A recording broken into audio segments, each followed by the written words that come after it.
Herkese merhaba sevgili dostlar. Bu bir pratik bilgi videosu olacak. Bu tarz bir soba kullanan dostlarımızdan gelen sorular var. Bu camın isini nasıl temizliyorsunuz diye.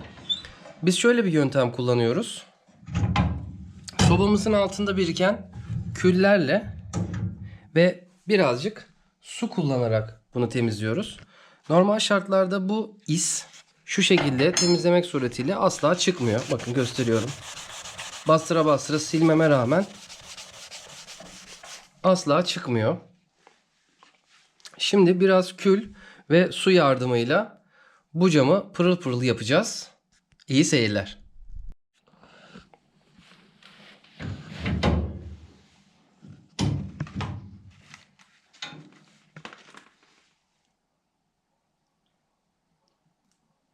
Küller süngerin üstüne yapışsın ve dökülmesin diye biraz su kullanıyorum. Sonra külün içine bandırıyorum süngerimi. Ve şu şekilde bir görünümü var. Bunu direkt camın üstüne uyguluyorum.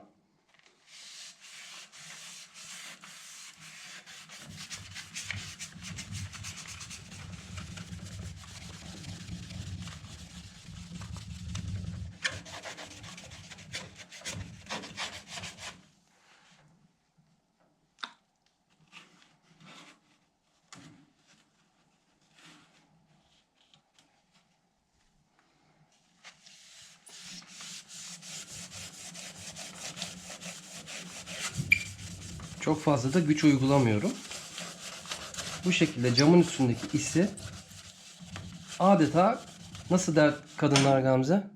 Kusuyor mu derler? Çözüyor. İzi çözüyor. Aynen öyle.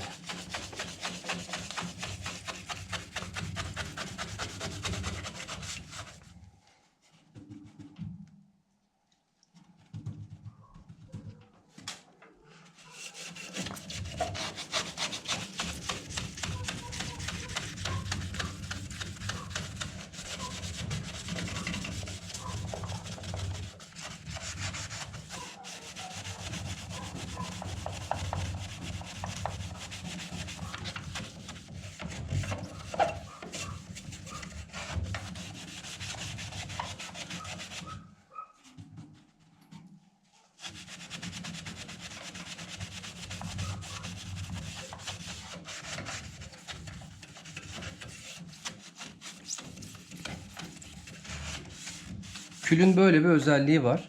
Eskiden insanlar külle hem bulaşıklarını yıkarlarmış, aynı zamanda çamaşırlarını da yıkarlarmış. Şimdi bir kuru peçeteyle buradaki nemi ve kiri alıyoruz. Bakın böyle, bu kadar basit.